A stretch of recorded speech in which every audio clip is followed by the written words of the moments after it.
Hello दोस्तों, स्वागत है आपके अपने यूट्यूब चैनल पे दीपक झा क्लास पे। तो चलिए, जैसे कि हम लोग T10 पॉलिटी रिवीजन सीरीज़ कर रहे थे, जिसमें हम लोगों ने लास्ट के 3 पार्ट कवर कर चुके हैं हम लोग। और आज हम लोग देखेंगे पार्ट 4। तो चलिए स्टार्ट करते हैं। अगर आप मुझसे जुड़ना चाहते हैं तो आप मुझे इंस्टा पे फॉलो कर सकते हैं, ये है मेरी इंस्टा आईडी। तो चलिए स्टार्ट करते हैं हम क्वेश्चन नंबर फर्स्ट, जो कि आज का है। बट अगर हम पीछे पीछे से देखें तो क्वेश्चन नंबर 31। तो चलिए देखिए, आपके सामने क्वेश्चन ये रहा। Which one of the following amendment to the Indian constitution empowers the president to send back any matter for reconsideration by the council of minister. तो आपको कॉन्स्टिट्यूशनल अमेंडमेंट बताना है कि कौन सा है ये, 39th, 42nd, 44th या 14th। कौन से कॉन्स्टिट्यूशनल अमेंडमेंट एक्ट में ये बोला गया था कि जिसमें the president to send back any matter for reconsideration, कहने का मतलब है कि रिकंसिडरेशन के लिए बाय द काउंसिल। तो ध्यान से पढ़िए आप लोग और फिर इसके बाद इसका आंसर कीजिए। आशा करता हूँ आप लोगों ने पढ़ लिया होगा। और अब हम लोग आंसर की ओर बढ़ते हैं और आंसर आपका 31 का सी। जैसे कि आंसर है आप लोगों के सामने सी, 44th कॉन्स्टिट्यूशनल अमेंडमेंट एक्ट। आपको इसका ईयर भी बताना है कि कब हुआ था 44th कॉन्स्टिट्यूशनल अमेंडमेंट। देन आपको 42nd भी बताना है, 39th किससे रिलेटेड है एंड 14th किससे रिलेटेड है। जब भी आप रिवीजन करते हैं तो ध्यान से देखा करिए कि जो भी ऑप्शन में गिवन है आप उनको भी कवर कर लिया करिए। ठीक है, तो क्वेश्चन नंबर 32 की ओर हम लोग बढ़ते हैं और क्वेश्चन नंबर 32 आप लोगों के सामने ये रहा। Which article of the constitution provides that it shall be the endeavour of every state to provide adequate facility of instruction in mother tongue. आपको बताना है। ऑप्शन आप लोगों के सामने है आर्टिकल 34, 349 सॉरी, आर्टिकल 350A या आर्टिकल 350 या आर्टिकल 351। जैसे कि आपने 2019 में देखा होगा, हमारे ऑफिशियल जो हिंदी लैंग्वेज है उसको एक मदर टंग, जो कि एक राष्ट्रभाषा के लिए बहुत ज़्यादा फोर्स किया गया था हमारे ऑनरेबल मिनिस्टर के द्वारा। ध्यान से देखिए और पढ़िए। तो चलिए आंसर की ओर हम लोग बढ़ते हैं क्वेश्चन नंबर 32 का। और आंसर आप लोगों के सामने जो है वो है आंसर आप लोगों का ऑप्शन बी, आर्टिकल 350A। तो आंसर तो आप लोगों को पता चल गया है कि इसका आंसर तो बी है। बट आपको साथ के साथ आर्टिकल ए 349 क्या होता है, आर्टिकल 350 क्या होता है, आर्टिकल 351 किससे रिलेटेड है, तो आपको साथ के साथ ये भी कवर आउट करना है। तो चलिए हम लोग क्वेश्चन नंबर 33 की ओर बढ़ते हैं और क्वेश्चन नंबर 33 आप लोगों के सामने ये रहा। Consider the following statements. No criminal proceeding shall be instituted against the governor of a state in any court during his term of office. और सेकंड है option, the emoluments and allowances of the governor of a state shall not be diminished during his term of office। आपको बताना है, ध्यान से question को पढ़िए, ध्यान उसके बाद आंसर कीजिए। क्या ऑप्शन ए हो सकता है one only, B only, C both 1 and 2, या फिर इन दोनों में से कोई नहीं। सोचिए, वीडियो को पॉज करिए, देन उसके बाद ध्यान से क्वेश्चन को पढ़िए और उसके बाद आंसर कीजिए। तो चलिए आंसर की ओर हम लोग बढ़ते हैं और आंसर आप लोगों के सामने ये रहा। जो आंसर है इसमें वो है आपका आंसर नंबर 1। ठीक है, तो चलिए क्वेश्चन नंबर 34 की ओर हम लोग बढ़ते हैं। Which of the following statement is are correct? A bill pending in the Lok Sabha lapses on its prorogation. Option second, a bill pending in the Rajya Sabha which has not been passed by the Lok Sabha shall not lapse on dissolution of the Lok Sabha। अब आपको ध्यान से पढ़ना है, ध्यान उसके बाद answer करना है। आप चाहे तो वीडियो को पॉज करके भी देख सकते हैं, पढ़ सकते हैं आराम से। तो चलिए पढ़िए आप लोग, क्या ए है, बी है, सी है या डी है। और मैं आपको साथ के साथ ये भी बता दूं कि ये एक काफ़ी इंपॉर्टेंट क्वेश्चन माना जाता है। काफ़ी इंपॉर्टेंट क्वेश्चन आप मान लीजिए कि जब भी बिल लैप्स वाला होता है वो काफ़ी ज़्यादा इंपॉर्टेंट होता है। आपने अगर लक्ष्मीकांत सर की पार्लियामेंट की बुक, ओ सॉरी, आपने लक्ष्मीकांत सर की बुक पढ़ी होगी इंडियन पॉलिटी की, तो उसमें पार्लियामेंट चैप्टर पढ़ा होगा आप लोगों ने। उसमें काफ़ी अच्छे से डिटेल वाइज दे रखा है कि कब बिल लैप्स होगा और कब नहीं होगा। तो चलिए काफ़ी बातें हम लोगों ने कर ली और आंसर की ओर हम लोग बढ़ते हैं और आंसर आप लोगों के सामने ये रहा। जो इसमें आंसर है वो है आपका answer B only, that's means 2 only. A bill pending in the Rajya Sabha which has not been passed by the Lok Sabha shall not lapse on dissolution of the Lok Sabha. देखिए, अगर आप लोगों से अभी यहाँ पे गलती हो रही है तो कोई घबराने की ज़रूरत नहीं है। आप लोग आराम से जाइए, चैप्टर पढ़िए, देन उसके बाद फिर से आप क्वेश्चन अटैम्प्ट कीजिए, कोई इशू नहीं है। तो चलिए क्वेश्चन नंबर 35 की ओर हम लोग बढ़ते हैं और क्वेश्चन नंबर 35 आप लोगों के सामने ये रहा। With reference to the parliament of India consider the following statement.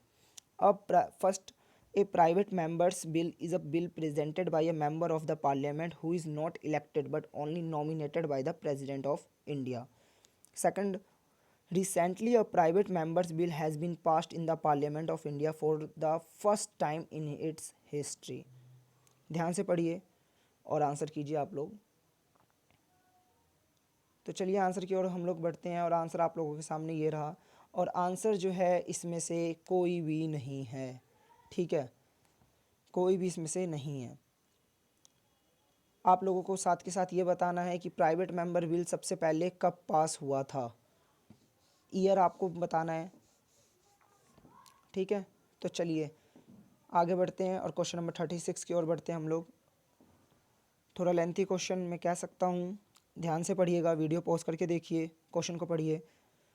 Consider the following statements. First, in the first Lok Sabha the single largest party in the opposition was the Swatantra party.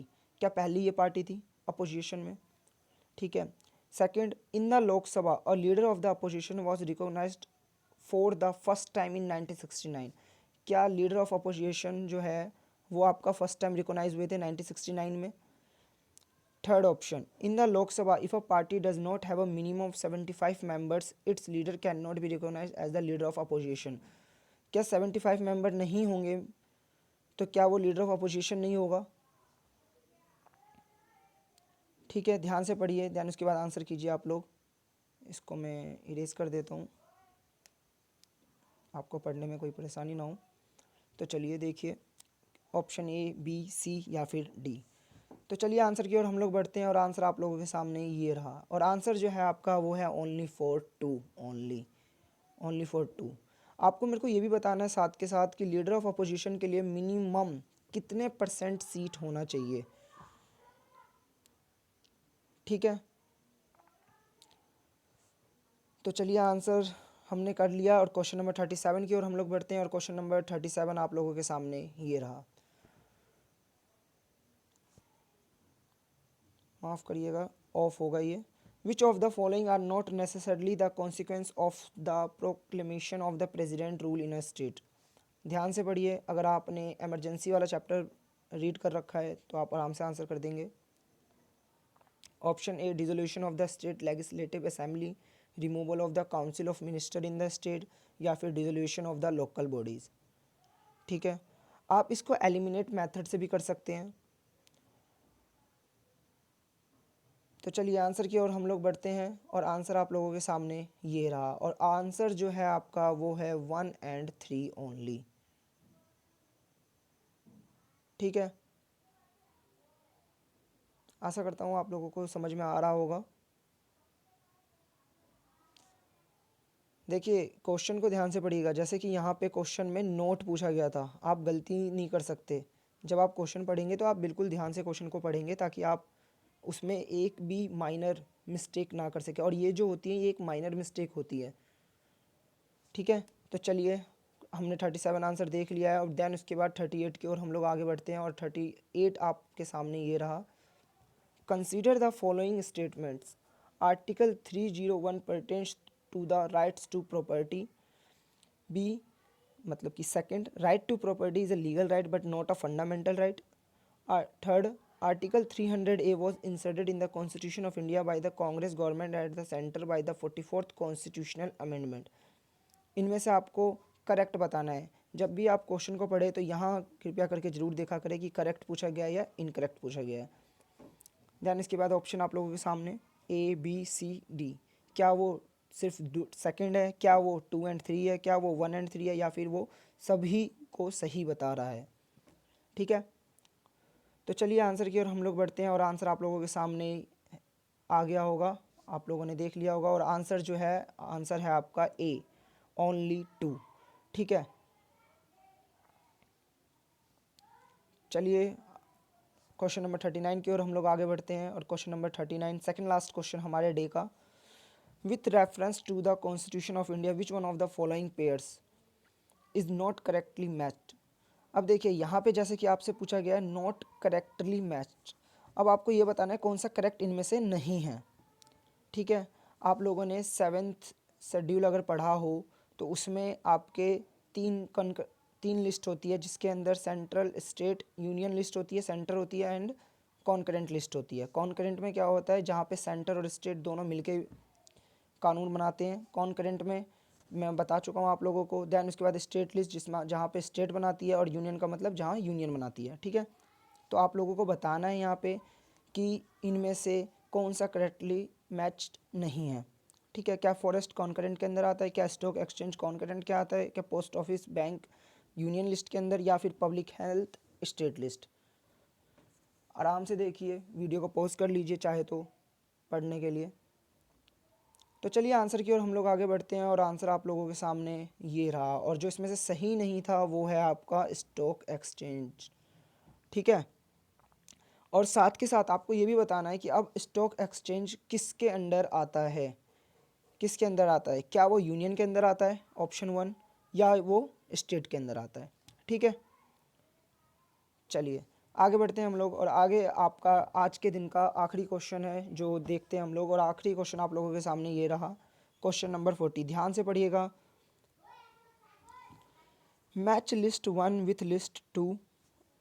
ठीक है, select the correct answer. Correct answer आपको find करना है। ध्यान से समय लीजिए, ध्यान उसके बाद आंसर कीजिएगा आप लोग। वीडियो पॉज कर लीजिए चाहे तो, ध्यान उसके बाद आंसर कीजिए। तो चलिए, आशा करता हूँ आप लोगों ने आंसर कर दिया होगा। तो आगे बढ़ते हैं हम लोग, और आंसर आप लोगों के सामने ये रहा। जो आंसर है आप लोगों के सामने वो है आपका ए। ठीक है, ध्यान से देख लीजिएगा इसको कि आर्टिकल 54 किसके लिए है, आर्टिकल 75 किसके लिए है, आर्टिकल 155 किसके लिए, और आर्टिकल 164 किसके लिए है। ठीक है, तो चलिए ख़त्म करते हैं हम अपने आज के डे का, वीडियो को एंड करते हैं हम लोग। और अगर आप लोग मुझसे जुड़ना चाहते हैं तो जैसे कि वीडियो के स्टार्टिंग में मैंने आप लोगों को अपना इंस्टा आईडी प्रोवाइड करवा रखी है, और साथ के साथ मैंने वीडियो के डिस्क्रिप्शन में भी मैं डाल देता हूँ। ठीक है, तो चलिए, थैंक यू सो मच।